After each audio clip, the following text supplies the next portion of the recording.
Bienvenue à nouveau.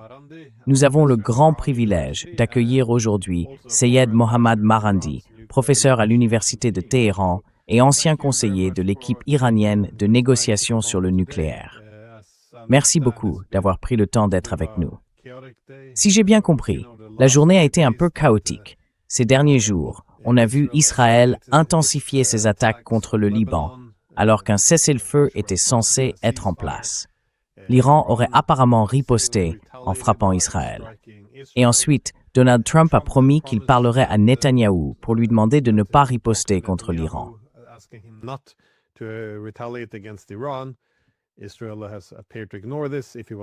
Il semble bien qu'Israël ait ignoré tout cela, si tant est que ce soit vrai au départ, puisque le pays a maintenant attaqué l'Iran.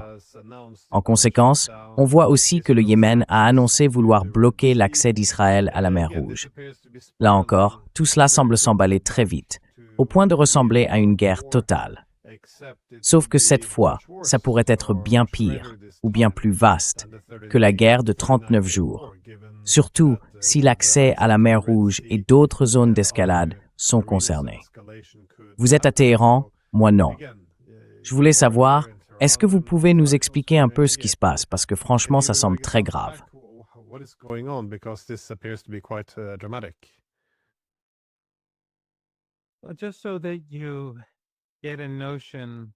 Juste pour que tu aies une idée de l'ambiance à Téhéran, Glenn, et merci beaucoup de m'avoir invité. Ce matin, j'étais occupé avec mes collègues du département à faire passer des entretiens à des candidats au doctorat. La ville est immense et je n'ai pas entendu les frappes aériennes qui ont eu lieu. Il y en a eu, je crois, 2 ou 3, peut-être 3 ou 4, je ne sais pas trop.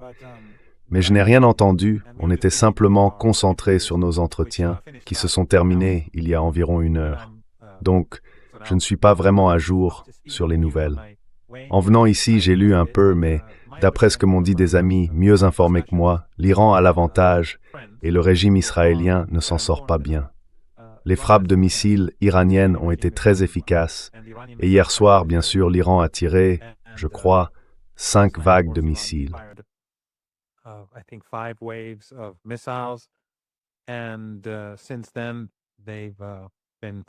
Et depuis, ils ont tiré un grand nombre de missiles. Je pense qu'on approche sans doute des 100 à 2h30 de l'après-midi, heure de Téhéran. Donc la situation, à mon avis, ne se présente pas bien pour les Américains et même pas pour le régime israélien.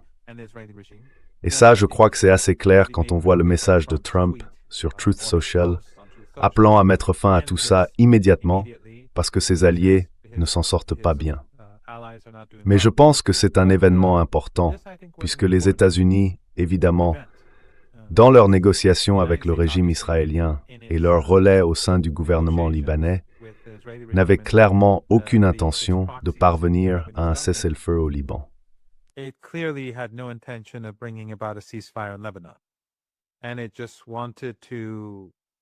en réalité, ils voulaient simplement démanteler la résistance et permettre au régime israélien de maintenir sa présence dans le pays. Le président libanais et le premier ministre libanais étaient tous deux des figures impopulaires. Lors des dernières élections législatives, où les alliés du Hezbollah ont obtenu les meilleurs résultats, le président, lui et ses partisans, ont, je crois, recueilli environ 1/3 des voix de la coalition du Hezbollah. Il n'a donc pas de mandat populaire, et les négociations avec le régime israélien, qui sont illégales selon la loi libanaise, n'ont porté qu'un seul fruit, le fruit amer de la mort.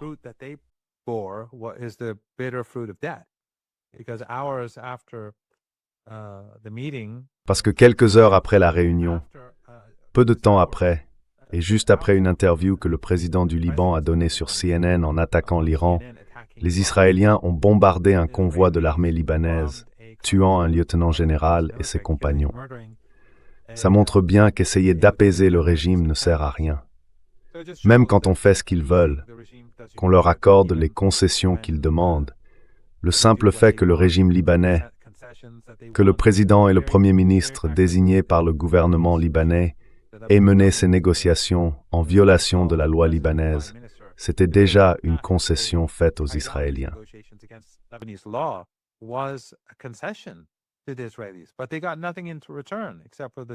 Mais ils n'ont rien obtenu en retour, à part la mort de leurs soldats.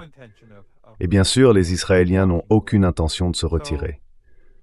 Donc, dans cette interview où il a attaqué l'Iran, c'était assez ironique, parce que le seul pays qui soutient le Liban face à ces violations du cessez-le-feu et à ce massacre de masse au Liban, c'est justement l'Iran.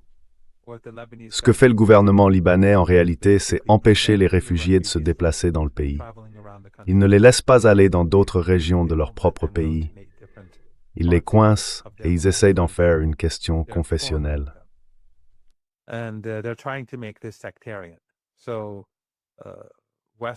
Les ONG occidentales au Liban, ainsi que les ambassades occidentales, encouragent leurs ressortissants à ne pas accueillir les réfugiés.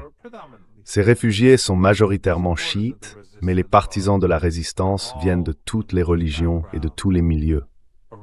Pourtant, on leur dit de ne pas les laisser s'installer dans leur quartier. Et les Qataris comme les Saoudiens font la même chose, à travers leurs relais sur place.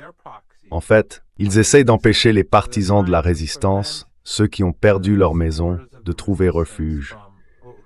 Et à cause de ça, certaines personnes sont mortes, parce qu'elles ont été forcées de retourner dans leur village du sud, où elles ont ensuite été bombardées et tuées.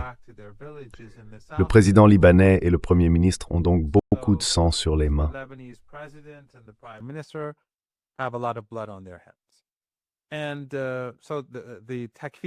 Alors, les Takfiris, le gouvernement d'Al-Qaïda à Damas, travaillent avec les Israéliens pour garder la frontière fermée afin que la résistance ne puisse pas recevoir d'aide.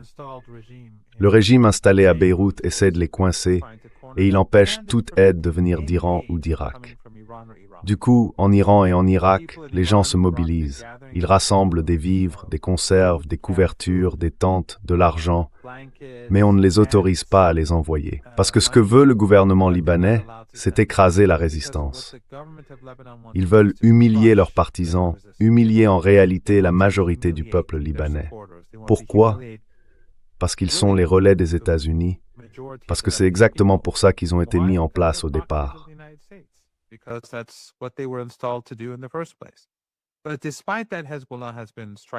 Mais malgré tout ça, le Hezbollah a riposté et on a bien vu à quel point ils ont été efficaces dans un tel contexte. Je trouve ça vraiment extraordinaire. Les Iraniens ont vu que quand les Israéliens ont voulu commencer à bombarder Dahiya, c'était le dernier endroit où ces réfugiés pouvaient aller. Les habitants du sud de Beyrouth sont déjà très nombreux, bien sûr. Et puis, toutes sortes de réfugiés venus du sud s'y sont aussi réfugiés.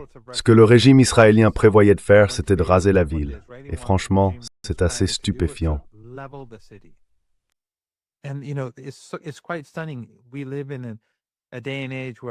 On vit à une époque où, depuis que je suis enfant, je me souviens que les gouvernements occidentaux ont toujours fait semblant de défendre les droits de l'homme.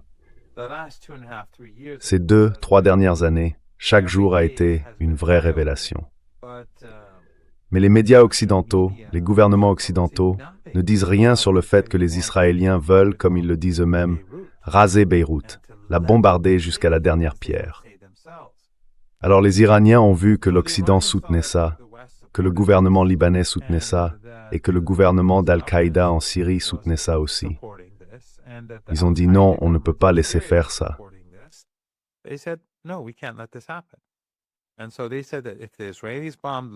Ils ont donc dit que si les Israéliens bombardaient Beyrouth, ils frapperaient le régime israélien. Et ce qui est intéressant, c'est que pendant 3 ou 4 jours, je dirais, je ne connais pas le moment exact ni la durée précise, les Israéliens se sont abstenus de frapper Beyrouth.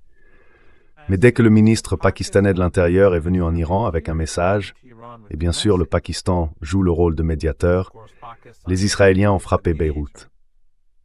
Donc, il est clair que les Israéliens ne veulent pas voir de progrès à la table des négociations entre l'Iran et les États-Unis. Mais en tout cas, en réaction, les Iraniens ont estimé qu'ils devaient riposter, qu'ils devaient frapper le régime.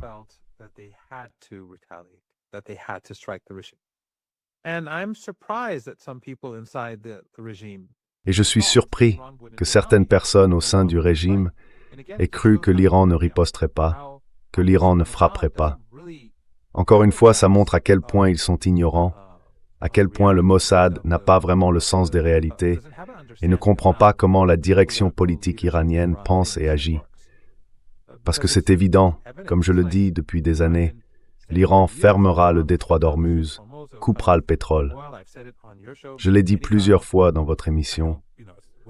Pour moi, c'était clair qu'ils feraient ça. Eux, ils ne l'ont pas vu venir. Et maintenant, ils pensaient que l'Iran ne frapperait pas.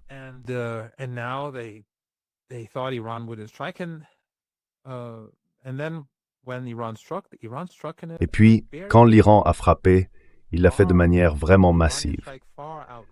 La riposte iranienne a largement dépassé celle du régime israélien. Et maintenant, on voit que ça devient une sorte de schéma. Parce que ces derniers jours ou ces 2 dernières semaines, lors des 2 fois où les États-Unis ont violé le cessez-le-feu et attaqué l'Iran, eh bien l'Iran a réagi de la même façon. Les contre-attaques iraniennes ont été disproportionnées, beaucoup plus fortes en intensité.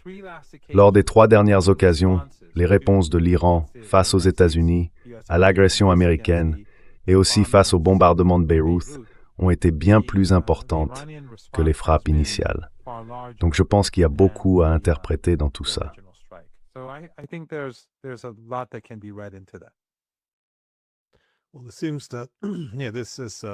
Eh bien, il semble que ce soit une stratégie iranienne bien réfléchie, parce qu'on a l'impression que la position des États-Unis, c'est qu'ils veulent éviter une guerre de haute intensité, puisqu'ils n'ont pas les ressources pour ça.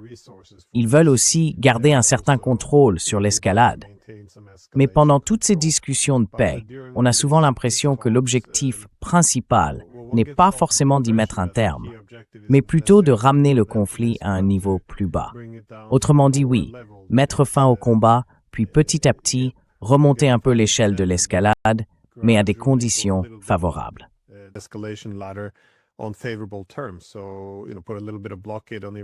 Alors vous savez, mettre un petit blocus autour de l'Iran, peut-être frapper un port ici ou là, et en même temps, essayer de limiter la riposte de l'adversaire, donc de l'Iran. Mais avec la fermeture maintenant du Bab el-Mandeb, ce détroit qui mène à la mer Rouge, comment voyez-vous la situation? Est-ce que selon vous, l'Iran va chercher à contrer ces tentatives de mener une guerre de faible intensité qui épuiserait peu à peu les Iraniens?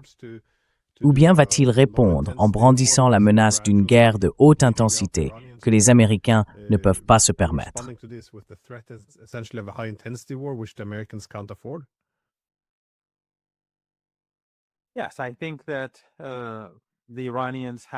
Oui, je pense que les Iraniens ont en gros fait ce que vous avez décrit.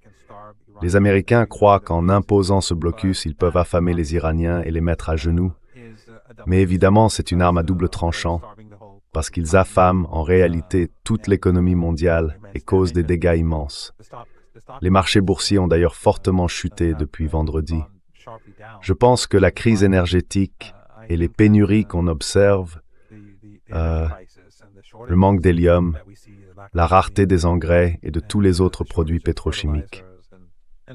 Tout cela ajouté au fait que la bourse, qui était en plein essor, se porte soudain beaucoup moins bien, alors que l'économie réelle est en grande difficulté, va rendre les choses beaucoup plus compliquées pour les États-Unis dans les semaines à venir, ainsi que pour leurs alliés.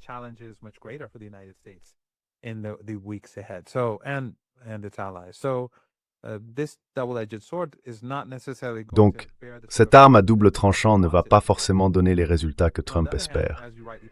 Et d'un autre côté, comme vous l'avez justement souligné, ils ont essayé de mener des frappes de faible intensité pour plusieurs raisons. Tester les capacités de l'Iran, l'affaiblir, l'intimider. Mais je pense que les réponses de l'Iran, ces 2 ou 3 dernières semaines, visaient justement à intimider l'autre camp, à intimider le régime Trump et le régime Netanyahou. Et je crois que les Iraniens ont clairement montré qu'ils sont tout à fait prêts à relancer la guerre ouverte. Et cette fois, ce sera bien plus explosif. La mer Rouge, comme vous l'avez dit, est en partie fermée maintenant.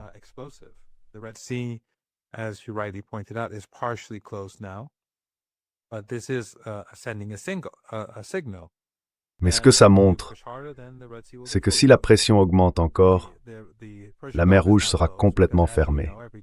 Le golfe Persique, lui, est déjà fermé, parce que, comme vous le savez, les Iraniens laissaient passer environ 25 à 30 navires par jour. Et depuis 2 ou 3 jours maintenant, plus aucun navire ne passe. Ça aggrave la crise en cours et ça met encore plus de pression sur les États-Unis. Et bien sûr, les actions militaires de l'Iran, comme je l'ai dit, envoient un message très fort.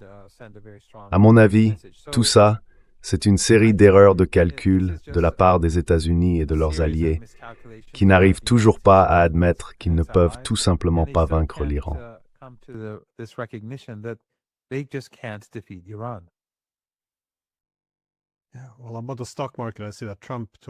Eh bien, à propos du marché boursier, je vois que Trump est allé sur Twitter pour rassurer tout le monde en disant qu'il cherche à mettre fin au conflit entre Israël et l'Iran. C'est presque un parallèle avec la guerre en Ukraine, où les États-Unis essayent maintenant de jouer les médiateurs entre les Ukrainiens et les Russes. Encore une fois, c'est le principal acteur. C'est celui qui a lancé les guerres. Et maintenant, bien sûr, il cherche à se poser en médiateur. Je me demande simplement si c'est une sorte de jeu du bon et du mauvais flic qu'il joue vis-à-vis de Netanyahou, ou s'il y a de vraies divisions qui apparaissent. Parce que, encore une fois, les actions menées en ce moment contre le Liban provoquent énormément de destruction. On le voit bien.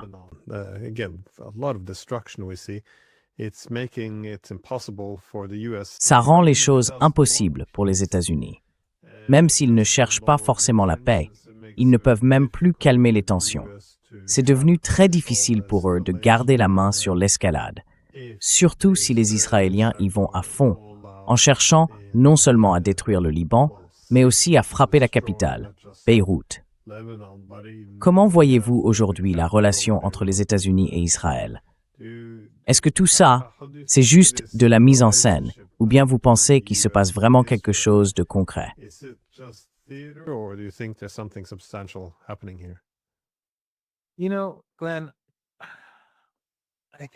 Tu sais, Glenn, je crois que je l'ai peut-être déjà dit la dernière fois, ou peut-être pas, mais ce qu'Axios a publié, et qui, franchement, n'est pas du tout fiable, ses propos attribués à Trump quand il aurait parlé avec Netanyahou, et lui aurait dit quelque chose comme « Le monde déteste Israël, le monde te déteste, et tout le reste, t'es fou ou complètement fou, et ainsi de suite. » Que ce soit du théâtre ou pas, je pense qu'il voulait faire passer un message. Parce qu'on approche de l'anniversaire de la guerre des 12 jours. Et juste avant cette guerre, Axios avait déjà publié un autre récit sur des désaccords entre Trump et Netanyahou, où Trump aurait voulu chercher un règlement pacifique sans négociation formelle.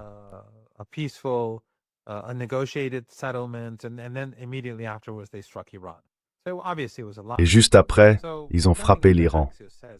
Donc évidemment, c'était un mensonge.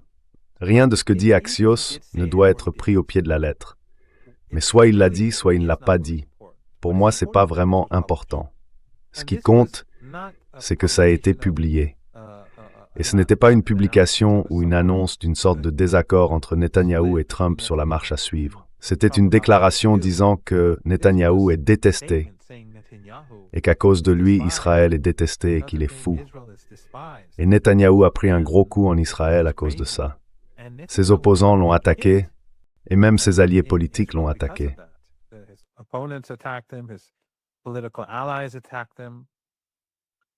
And I think he was damaged in the United States and elsewhere too, because many people saw the Axios report. I think that this is, in a sense, an attempt to weaken Netanyahu, not Israel. I don't see any space between the Trump regime and the Israeli regime. But I do think that since the elections are approaching, maybe some Zionists in the United States, the Epstein class, the Zionists, the Israeli firsters, I think maybe some people among them want to get rid of Netanyahu because they see that the image of Israel is being destroyed. They see that Israel is being delegitimized in the eyes of the world, and that they need a facelift. And perhaps if someone Et peut-être que si quelqu'un arrive, prend la relève, et que Netanyahou perd les élections, ils pourront donner... Enfin, je veux dire, les opposants de Netanyahou sont tout aussi génocidaires. C'est un pays génocidaire, d'après leurs propres sondages. Mais bon, si quelqu'un d'autre arrive, ils pourront faire un lifting, et tous les médias pourront accuser Netanyahou de tous les maux et de toutes les fautes. Ils ne diront pas génocide, mais peu importe. Et ensuite, ils essaieront de créer une nouvelle image pour un nouveau dirigeant. Voilà, c'est ce que je pensais. Je veux dire, je crois que la seule chose vraiment utile pour le régime politique aux États-Unis et en Israël, à tirer d'un tel rapport, surtout puisque apparemment plusieurs sources ont transmis ces informations à Axios.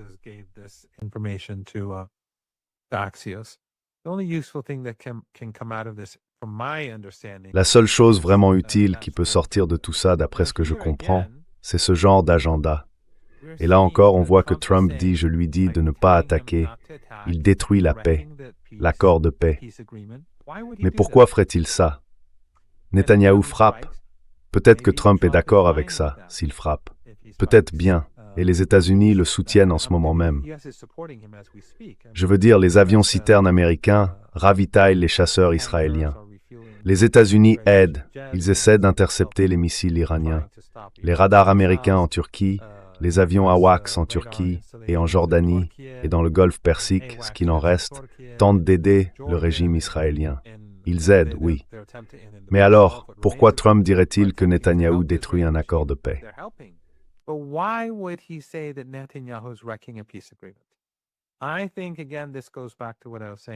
Je pense encore une fois que ça rejoint ce que je disais tout à l'heure. Peut-être qu'ils veulent faire passer l'idée que Netanyahou fait partie du problème et qu'il faut éliminer le problème pour trouver une solution. Encore une fois, ce n'est qu'une supposition. Je l'ai déjà dit ailleurs, personne d'autre ne l'a dit, donc peut-être que je dis n'importe quoi. Et je ne me considère pas comme un expert sur ces questions, mais je ne vois pas d'autre explication crédible. Quand Trump dit « je vais dire à Netanyahou de ne pas attaquer » puis qu'il ajoute « j'étais sur le point d'obtenir un accord de paix » et voilà que ça arrive. Qu'est-ce qu'on peut en conclure sinon que Netanyahou sabote la paix et donc que la crise mondiale qu'on traverse serait de sa faute? Et je pense que le but, au fond, c'est de se débarrasser de Netanyahou. Peut-être. Peut-être bien.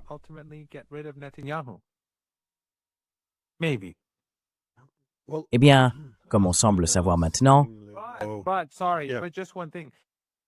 Mais, pardon, juste une chose. Ça affaiblit quand même Trump, parce que ça montre simplement qu'il est inefficace. Quand Trump sort et dit « je lui ai dit de ne pas le faire », et qu'il le fait, quand même, alors que tout le financement vient des États-Unis et qu'en plus ils veulent maintenant fusionner les forces armées américaines avec les Israéliens, eh bien ça ne donne pas une bonne image de Trump.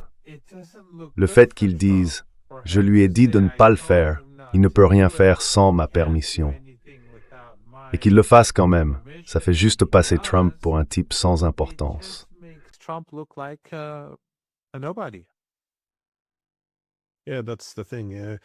oui, c'est ça le problème. Quand il déclare « j'ai dit à Netanyahou de ne pas l'attaquer », soit il ment, soit il est faible. Enfin, c'est peut-être les deux à la fois. Mais tu as raison, quoi qu'il en soit, ça ne le met pas du tout en valeur.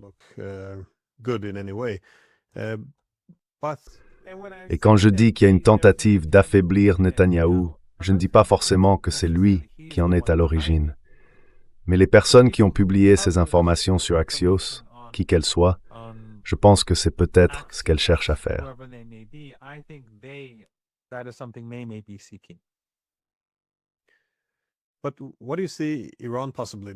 Mais que pensez-vous que l'Iran pourrait faire maintenant?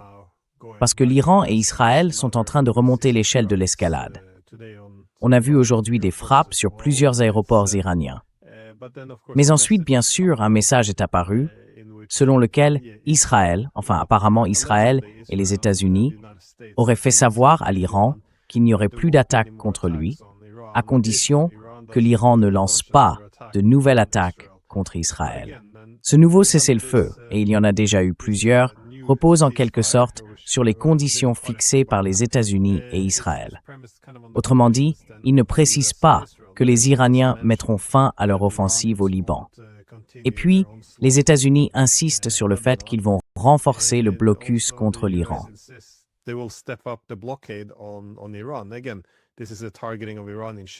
Encore une fois, il s'agit de frappes ciblant des navires iraniens. Alors, est-ce qu'ils sont en train de redéfinir, en quelque sorte, ce à quoi un cessez-le-feu devrait ressembler? Parce que franchement, c'est ce que je comprends de ce type de communication. En gros, on ne va pas bombarder l'Iran, sauf si vous attaquez Israël. Mais tous les autres éléments que vous ajoutez par-dessus, la destruction du Liban, le blocus, tout ça évidemment resterait en place. Alors, dans quelle mesure ça pourrait-il être acceptable pour l'Iran? Parce que on a vraiment l'impression que c'est une tentative, encore une fois, de contrôler l'escalade. Ils font monter la tension, puis ils se réservent le droit de fixer les conditions pour la faire redescendre.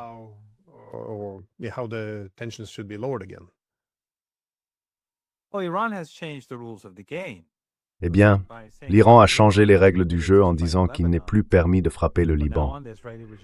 À partir de maintenant, le régime israélien sait que l'Iran est on ne peut plus sérieux. Et si les Iraniens disent demain, d'abord, je suis convaincu que si le régime attaque à nouveau Beyrouth, l'Iran frappera Israël très durement. Je n'ai aucun doute là-dessus. Qu'il y ait un cessez-le-feu ou non, c'est une autre question. Si le régime israélien agit, il sait très bien ce qui se passera désormais. Et cette fois, ce ne sera pas comme une ou deux roquettes tirées sur Beyrouth. L'Iran a lancé 20 missiles, de gros missiles, et presque tous ont atteint leur cible.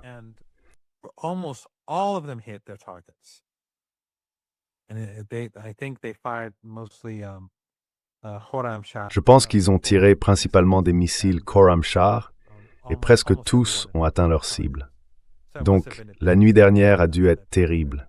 Les Iraniens vont clairement changer la façon dont le régime israélien agit au Liban. Et ça complique beaucoup les choses, parce qu'ils ne s'en sortent pas bien sur le champ de bataille, comme vous le savez. En ce qui concerne le détroit d'Ormuz, l'Iran a maintenant bloqué tout le commerce, et ça va accélérer le rythme de la crise mondiale. On avance droit vers le précipice, le monde, l'économie mondiale, et maintenant, tout va simplement aller plus vite. Et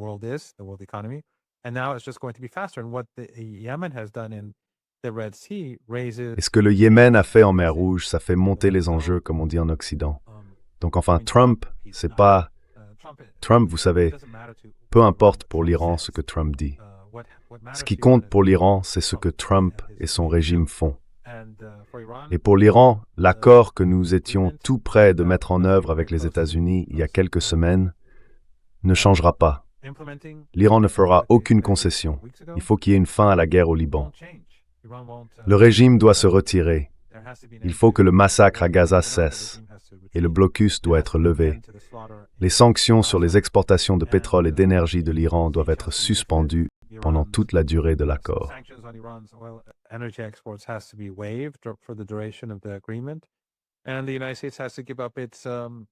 Les États-Unis doivent rendre les avoirs iraniens qu'ils ont confisqués. En échange, l'Iran rouvrira le détroit d'Ormuz et laissera le trafic revenir au niveau qu'on connaissait avant la guerre. C'est ce qui avait été convenu, et c'est ce que l'Iran est prêt à accepter.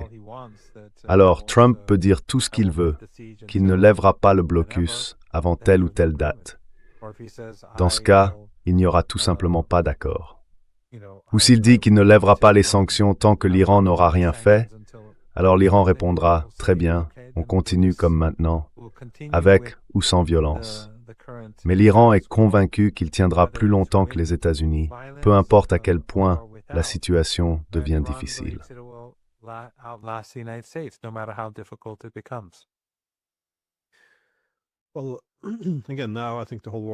Eh bien, encore une fois, je pense que le monde entier observe pour voir si cette nouvelle escalade rapide va se figer ou si elle va continuer à s'emballer. Mais en gros, ce que l'Iran a fait, comme vous le dites, c'est d'étendre sa dissuasion au Liban. Et je crois que ça en a surpris beaucoup, parce que l'Iran n'a pas réagi seulement à une attaque contre lui-même, mais à une attaque contre son allié. Et si on écoute les commentateurs israéliens dans les médias, ils disent en substance que c'est inacceptable pour Israël d'avoir une nouvelle situation où la dissuasion de l'Iran s'étend désormais au Liban.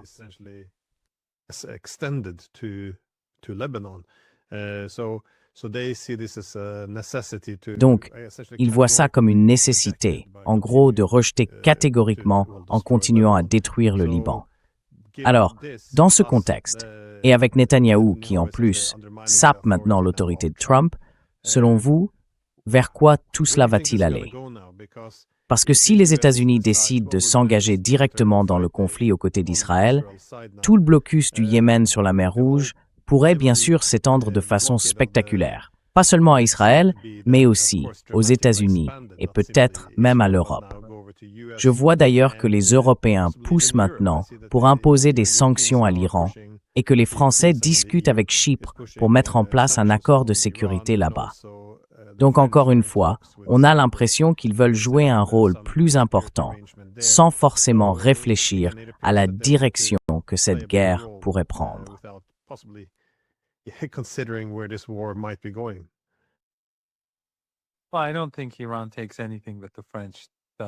Eh bien, je ne pense pas que l'Iran prenne vraiment au sérieux ce que font les Français.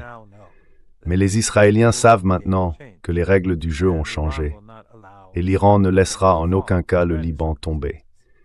Donc plus cette guerre dure au Liban, plus ce sera mauvais pour le régime, parce que le Hezbollah utilise des embuscades et des drones pour lui infliger de lourdes pertes. Le régime, lui, veut massacrer des gens et détruire des villes et des villages. Et maintenant, il veut détruire le plus grand prix de tous, c'est-à-dire Beyrouth. Et l'Iran dit non, vous ne touchez pas à Beyrouth.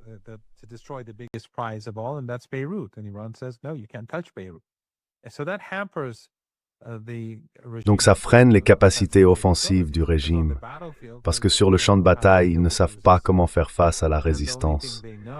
Et la seule chose qu'ils savent faire, c'est massacrer des civils. Et maintenant, l'Iran a bloqué ça, au moins dans le cas de Beyrouth. Et non seulement l'Iran a réagi, mais il l'a fait d'une manière vraiment brutale, comme je l'ai dit au début. Je veux dire, le régime israélien a frappé un seul bâtiment, et apparemment, ils ont juste tué 2 civils dans la rue. Ils n'ont tué personne du Hezbollah. Mais les Iraniens, eux, ont tiré une vingtaine de missiles lourds, 4 tirs d'artillerie, 4 autres missiles, 24 ou peut-être 20, je ne suis pas tout à fait sûr du nombre, c'était la nuit dernière. Comme je l'ai dit, le nombre de missiles tirés approche désormais la centaine.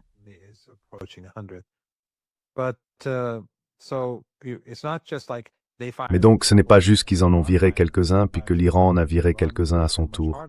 L'Iran les a frappés bien plus fort. Ça envoie un message. Et je pense que ça va rendre le régime israélien plus prudent quant à l'avenir de ses opérations au Liban. Pour cette même raison, l'Iran a montré qu'il est tout à fait prêt à s'impliquer et que dans cet échange, il a l'avantage. D'après ce que je comprends, jusqu'à notre discussion, et même un peu avant, l'Iran garde la main dans ces échanges. Les Israéliens n'ont pas pu faire grand-chose et les Iraniens ont été plutôt efficaces dans leurs frappes. Et depuis que le régime a décidé d'attaquer Beyrouth il y a quelques jours, les Iraniens se montrent aussi plus insistants sur Gaza. Donc oui, l'Iran devient plus affirmé et ils ont changé les règles du jeu.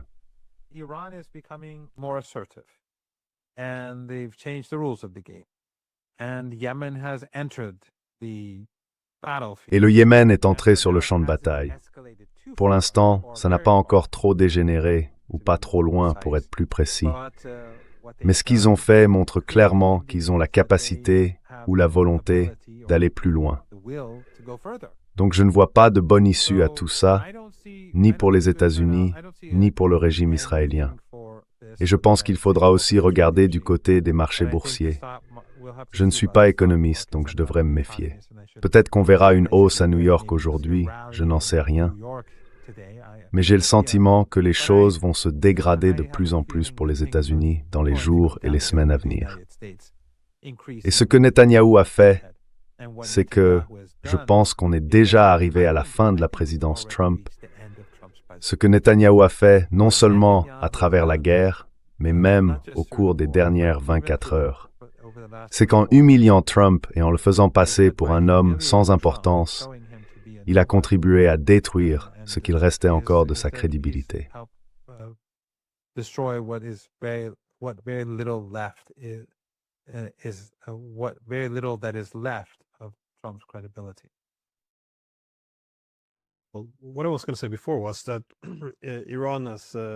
que je voulais dire tout à l'heure, c'est qu'apparemment, l'Iran a déclaré qu'il ne comptait pas frapper Israël pour le moment, qu'ils en ont fini. Sauf bien sûr si Israël continue de frapper le Liban. Dans ce cas, l'Iran poursuivra. Et c'est bien là le problème. Parce que, comme le dit le Premier ministre libanais, Israël a bombardé le Liban environ 3500 fois pendant le cessez-le-feu, ce qui remet un peu en question toute l'idée même de cessez-le-feu. Mais comme Israël s'opposera fermement à l'idée d'accepter une dissuasion élargie de la part de l'Iran sur le Liban, la situation reste très incertaine.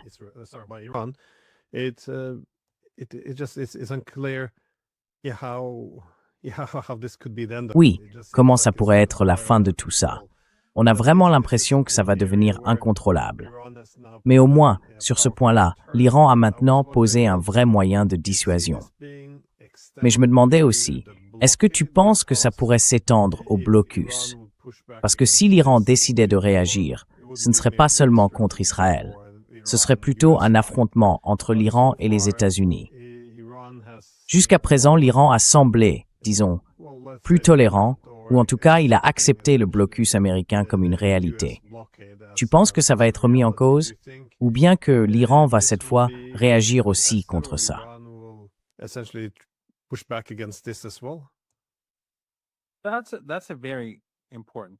C'est une question très importante. Je vais le dire comme ça, les règles du jeu au Liban ont changé. Et pour qu'il y ait un cessez-le-feu, le régime israélien doit arrêter les combats et se retirer là où il était avant la guerre. Le Liban et le Hezbollah n'accepteront plus jamais le genre de cessez-le-feu qu'on avait avant la guerre. Parce que entre deux cessez-le-feu, enfin pendant la période de cessez-le-feu, après le premier, l'an dernier, il y a quoi, 1 an et demi à peu près, chaque jour, les Israéliens assassinaient des gens, tuaient des gens au Liban. C'est fini, ça n'arrivera plus. À partir de maintenant, s'il y a un cessez-le-feu, si le régime israélien retourne à la frontière et s'il frappe le Liban, le Hezbollah ripostera. Donc cette période, celle qui s'est terminée il y a 3 mois, où les Israéliens tuaient chaque jour 1 ou 2 personnes, elle est bel et bien terminée.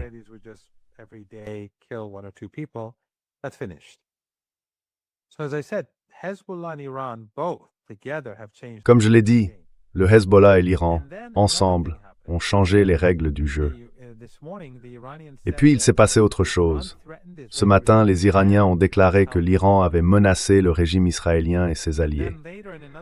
Ensuite, dans un autre communiqué, ils ont expliqué que puisque les Israéliens avaient frappé une usine pétrochimique iranienne, l'Iran avait riposté en frappant une installation israélienne. Mais les Iraniens ont ensuite ajouté que si le régime poursuivait ses actions, l'Iran allait s'en prendre à toutes les installations énergétiques du Golfe Persique qui, d'une manière ou d'une autre, sont liées aux États-Unis ou au régime israélien. Autrement dit, l'Iran irait plus loin que de simples frappes sur Tel Aviv ou ailleurs en Palestine. Les Iraniens pourraient frapper directement dans le Golfe Persique.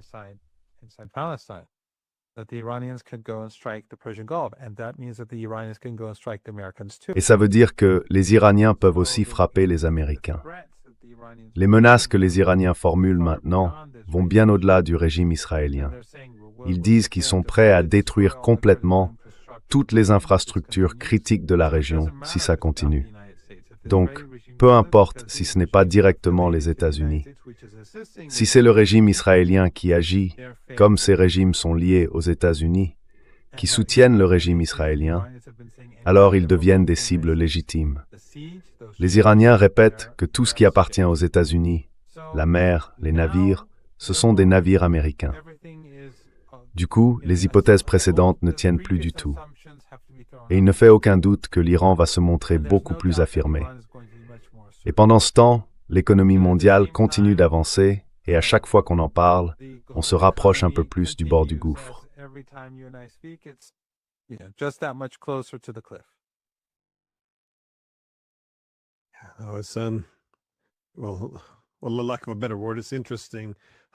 Eh bien, faute de meilleurs mots, c'est intéressant de voir comment cette guerre évolue.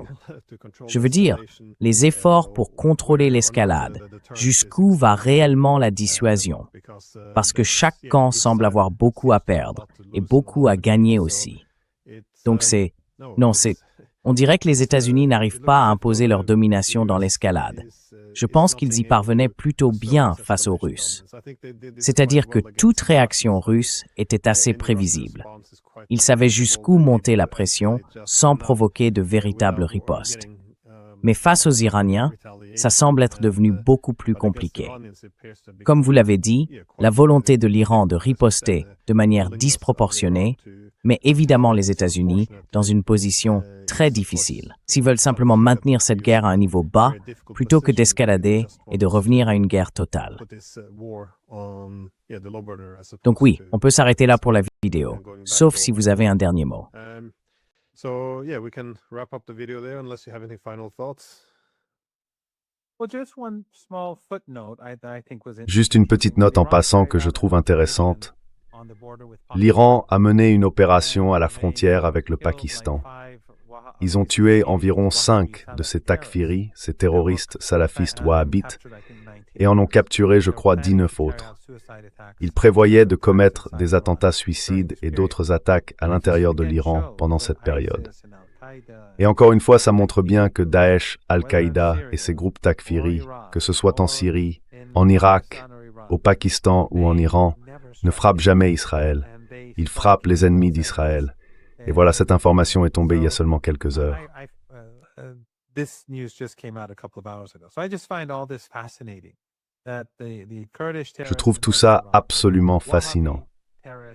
Les terroristes kurdes dans le nord de l'Irak, les terroristes wahhabites à la frontière du Pakistan, et l'insurrection armée, ces gens qui ont tenté de lancer une révolte armée les 8 et 9 janvier dernier en Iran, tous, malgré leurs origines très différentes, agissent en même temps. On parle de séparatistes kurdes laïcs, de terroristes wahhabites, salafistes, takfiris, et même de groupes dits libéraux. Des terroristes libéraux qui décapitent et tuent des policiers par centaines. Tous attaquent en même temps et tous sont reliés à la même source. Cette même source finance et soutient une multitude d'organisations terroristes avec une multitude d'idéologies.